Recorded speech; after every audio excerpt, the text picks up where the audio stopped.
Before you begin, remove the top cover, wireless module, power button board, and display panel assembly. Removal. Important. Make careful note of the routing of the display panel cable for later replacement.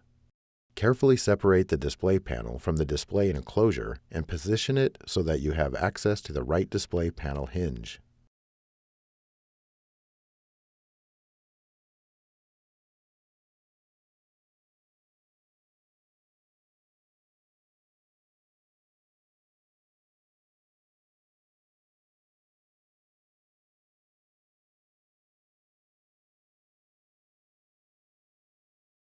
Remove the rubber cable guide from the right display panel hinge.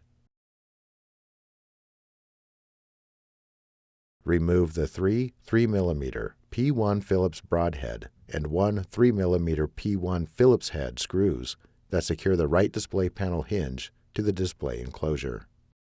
Partially close the right display panel hinge and remove it from the alignment pins and retention clips on the display enclosure. Remove the display panel. Reverse this procedure to install the display panel.